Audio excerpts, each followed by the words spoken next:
शांताकारं भुजंगशयनं पद्मनाभं सुरेशं विश्वाधारं गगनसदृशं मेघवर्णं शुभांगं लक्ष्मीकान्तं कमलनयनं योगिभिर्ध्यानगम्यं वंदे विष्णुभं सर्वलोकैकनाथम्। मंगलम भगवान विष्णु मंगलम गरुड़ध्वज मंगलम पुंडरीकाक्ष मंगलाय तनोहरि। ओम नमो भगवते वासुदेवाय। आज का दिन आप सभी के लिए मंगलमय हो। एकादशी के दिन जो लोग उपवास रखते हैं और सच्चे मन से विष्णु भगवान की पूजा करते हैं उन्हें जीवन में अच्छी सेहत सुख समृद्धि प्राप्त होती है। सट्टिला एकादशी के दिन सट्टिला एकादशी व्रत कथा जरूर सुनना चाहिए, साथ ही दूसरों को भी सुनाना चाहिए। इससे भगवान श्री हरि प्रसन्न होते हैं और हर मनोकामना पूर्ण करते हैं। तो आइए सुनते हैं सट्टिला एकादशी व्रत कथा। सब धर्मों के ज्ञाता, वेद और शास्त्रों के अर्थ ज्ञान में पारंगत, सबके हृदय में रमन करने वाले श्री विष्णु के तत्व को जानने वाले तथा भागवत परायण प्रहलाद जी जब सुखपूर्वक बैठे हुए थे उस समय उनके समीप स्वधर्म का पालन करने वाले महर्षि कुछ पूछने के लिए आए। महर्षियों ने कहा, प्रहलाद जी, आप कोई ऐसा साधन बताइए जिससे ज्ञान, ध्यान और इंद्रिय निग्रह के बिना ही अनायास भगवान विष्णु का परम पद प्राप्त हो जाता है। उनके ऐसा कहने पर संपूर्ण लोगों के हित के लिए उद्यत रहने वाले विष्णु भक्त महाभाग प्रहलाद जी ने संक्षेप में इस प्रकार कहा, महर्षियों, जो 18 पुराणों का सार से भी सारतर तत्व है जिसे कार्तिकेय जी के पूछने पर भगवान शंकर ने उन्हें बताया था, उसका वर्णन करता हूं, सुनिए। महादेव जी कार्तिकेय से बोले, जो कली में एकादशी की रात में जागरण करते समय वैष्णव शास्त्र का पाठ करता है उसके कोटि जन्मों के किए हुए 4 प्रकार के पाप नष्ट हो जाते हैं। जो एकादशी के दिन वैष्णव शास्त्र का उपदेश करता है उसे मेरा भक्त जानना चाहिए। जिसे एकादशी के जागरण में निद्रा नहीं आती तथा जो उत्साह पूर्वक नाचता और गाता है वह मेरा विशेष भक्त है। मैं उसे उत्तम ज्ञान देता हूं और भगवान विष्णु मोक्ष प्रदान करते हैं। अतः मेरे भक्त को विशेष रूप से जागरण करना चाहिए। जो भगवान विष्णु से वैर करते हैं उन्हें पाखंडी जानना चाहिए। जो एकादशी को जागरण करते हैं और गाते हैं उन्हें आधे निमेष में अग्निष्टोम और अतिरात्र यज्ञ के समान फल प्राप्त होता है। जो रात्रि जागरण में बारंबार भगवान विष्णु के मुखार बिंद का दर्शन करते हैं उनको भी वही फल प्राप्त होता है। जिनके वंश के लोग एकादशी की रात में जागरण करते हैं वही धन्य हैं। जिन्होंने एकादशी को जागरण किया है उन्होंने यज्ञ, दान, गया श्राद्ध और नित्य प्रयाग स्नान कर लिया। उन्हें सन्यासियों का पुण्य भी मिल गया और उनके द्वारा इष्टपूर्त कर्मों का भी भली भांति पालन हो गया। सदानंद, भगवान विष्णु के भक्त जागरण सहित एकादशी व्रत करते हैं, इसलिए वे सदा ही मुझे विशेष प्रिय हैं। जिसने वर्धनी एकादशी की रात में जागरण किया है उसने पुनः प्राप्त होने वाले शरीर को स्वयं ही भस्म कर दिया। जो एकादशी की रात को जागरण करता है वह भगवान विष्णु के स्वरूप में लीन हो जाता है। जिसने हरि बोधनी एकादशी की रात में जागरण किया है उसके स्थूल सूक्ष्म सभी पाप नष्ट हो जाते हैं। जो एकादशी की रात में जागरण तथा ताल स्वर के साथ संगीत का आयोजन करता है उसे महान पुण्य की प्राप्ति होती है। जो एकादशी के दिन ऋषियों द्वारा बनाए हुए दिव्य स्तोत्रों से ऋग्वेद, यजुर्वेद तथा सामवेद के वैष्णव मंत्रों से, संस्कृत और प्राकृत के अन्य स्त्रोतों से व गीत वाद्य आदि के द्वारा भगवान विष्णु को संतुष्ट करता है उसे भगवान विष्णु भी परमानंद प्रदान करते हैं। जो एकादशी की रात में भगवान विष्णु के आगे वैष्णव भक्तों के समीप गीता और विष्णु सहस्त्र नाम का पाठ करता है वह उस परम धाम में जाता है जहां साक्षात भगवान नारायण विराजमान है। पुण्य में भागवत तथा स्कंद पुराण भगवान विष्णु को प्रिय है। मथुरा और व्रज में भगवान विष्णु के बाल चरित्र का जो वर्णन किया गया है उसे जो एकादशी की रात में भगवान केशव का पूजन करके पढ़ता है उसका पुण्य कितना है यह मैं नहीं जानता, कदाचित भगवान विष्णु जानते हो। बेटा, भगवान के समीप गीत, नृत्य और स्तोत्र पाठ आदि से जो फल होता है वही कली में श्रीहरि के समीप जागरण करते समय विष्णु सहस्त्र नाम, गीता तथा श्रीमद् भागवत का पाठ करने से सहस्त्र गुना होकर मिलता है। जो श्रीहरि के समीप जागरण करते समय रात में दीपक जलाता है उसका पुण्य 100 कल्पों में भी नष्ट नहीं होता। जो जागरण काल में मंजरी सहित तुलसी दल से भक्ति पूर्वक श्रीहरि का पूजन करता है उसका पुनः इस संसार में जन्म नहीं होता। स्नान, चंदन, लेप, धूप, दीप, नैवेद्य और तांबुल यह सब जागरण काल में भगवान को समर्पित किया जाए तो उससे अक्षय पुण्य होता है। कार्तिकेय, जो भक्त मेरा ध्यान करना चाहता है वह एकादशी की रात्रि में श्रीहरि के समीप भक्ति पूर्वक जागरण करे एकादशी के दिन जो लोग जागरण करते हैं उनके शरीर में इंद्र आदि देवता आकर स्थित हो जाते हैं। जो जागरण काल में महाभारत का पाठ करते हैं वे उस परम धाम में जाते हैं जहां सन्यासी महात्मा जाया करते हैं। जो उस समय श्री रामचंद्र जी का चरित्र 10 कंठ वध पढ़ते हैं वे योग वेताओं की गति को प्राप्त होते हैं। जिन्होंने श्रीहरि के समीप जागरण किया है उन्होंने 4 वेदों का स्वाध्याय, देवताओं का पूजन, यज्ञों का अनुष्ठान तथा सब तीर्थों में स्नान कर लिया। श्री कृष्ण से बढ़कर कोई देवता नहीं है और एकादशी दूसरा कोई व्रत नहीं है। जहां भागवत शास्त्र है, भगवान विष्णु के लिए जहां जागरण किया जाता है और जहां शालिग्राम शिला स्थित होती है वहां साक्षात भगवान विष्णु उपस्थित होते हैं। अब आइए सुनते हैं षटतिला एकादशी व्रत कथा। भगवान श्री कृष्ण के श्री मुख से एकादशियों का महात्म्य सुनकर श्रद्धापूर्वक उन्हें प्रणाम करते हुए युधिष्ठिर ने कहा, हे केशव, आपके श्री मुख से एकादशियों की कथा सुनकर मुझे असीम आनंद की प्राप्ति हुई है।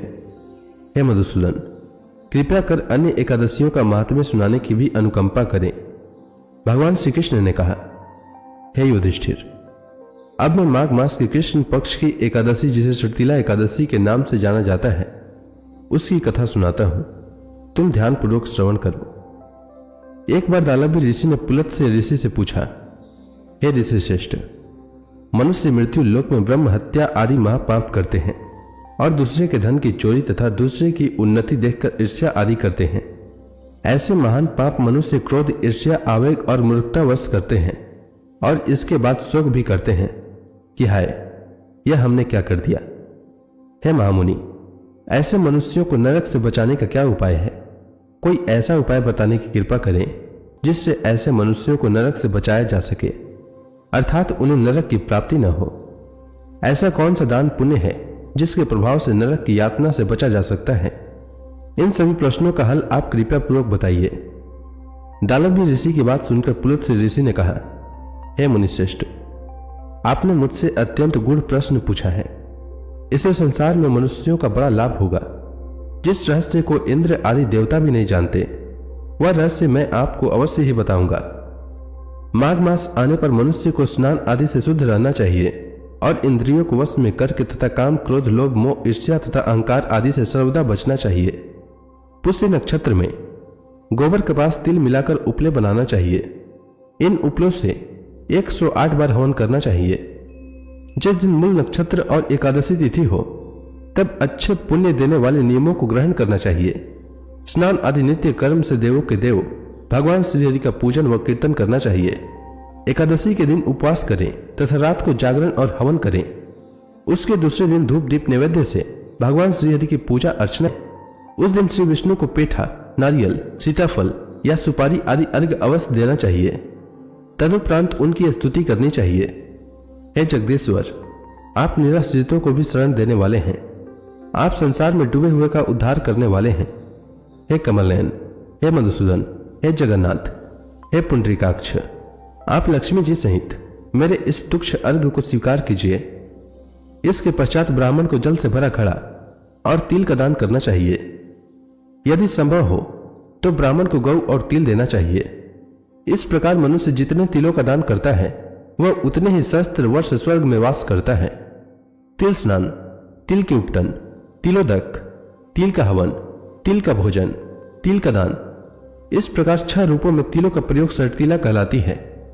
इससे अनेक प्रकार के पाप नष्ट हो जाते हैं। इतना कहकर पुलत से ऋषि ने कहा, अब मैं एकादशी की कथा सुनाता हूं, तुम ध्यान पूर्वक श्रवण करो। एक बार नारद मुनि ने भगवान श्रीहरि से षटतिला एकादशी का महात्म्य पूछा। नारद जी ने कहा, हे प्रभु, आप मेरा प्रणाम स्वीकार करें। षटतिला एकादशी के उपवास का क्या पुण्य है, उसकी क्या कथा है, कृपया कर मुझसे कहिए।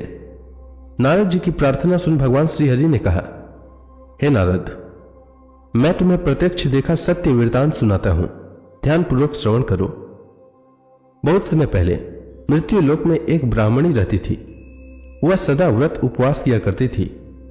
एक बार वह 1 मास तक उपवास करती रही। इससे उसका शरीर बहुत कमजोर हो गया। वह अत्यंत बुद्धिमान थी।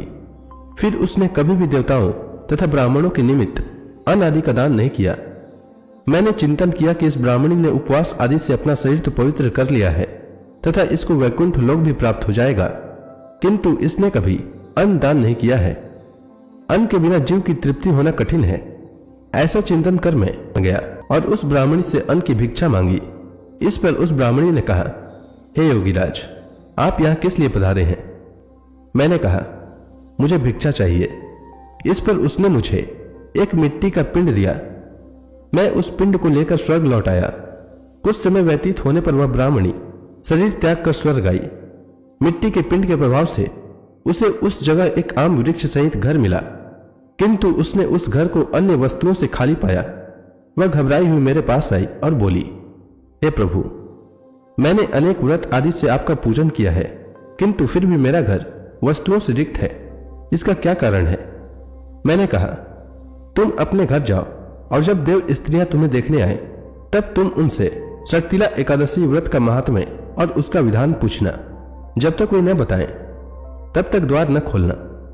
प्रभु के ऐसे वचन सुन वह अपने घर आई और जब देव स्त्रियां आई और द्वार खोलने के लिए कहने लगी, तब उस ब्राह्मणी ने कहा, यदि आप मुझे देखने आई हैं तो पहले मुझे शर्तिला एकादशी का महात्म्य बताएं। तब उनमें से एक देव स्त्री ने कहा, यदि तुम्हारी यही इच्छा है तो ध्यान पूर्वक श्रवण करो। मैं तुमसे एकादशी व्रत और उसका महात्म्य विधान सहित कहती हूं। जब देव स्त्री ने शर्तिला एकादशी का महात्म्य सुना दिया तब उस ब्राह्मणी ने द्वार खोल दिया। देव स्त्रियों ने ब्राह्मणी को सब स्त्रियों से अलग पाया। उस ब्राह्मणी ने भी देव स्त्रियों के कहे अनुसार शर्तिला एकादशी का उपवास किया और उसके प्रभाव से उसका घर धन धान्य से भर गया। अतः हे युधिष्ठिर, मनुष्यों को अज्ञान को त्याग कर शर्तिला एकादशी का उपवास करना चाहिए। इस एकादशी व्रत के करने वाले को जन्म जन्म की निरोगता प्राप्त हो जाती है। इस उपवास से मनुष्य के सभी पाप नष्ट हो जाते हैं। इसलिए मनुष्यों को शर्तिला एकादशी का व्रत अवश्य करना चाहिए। तो प्रेम से भगवान विष्णु की जय, श्री कृष्ण भगवान की जय, समस्त देवी देवताओं की जय। एकादशी के दिन एकादशी व्रत कथा के साथ ही 11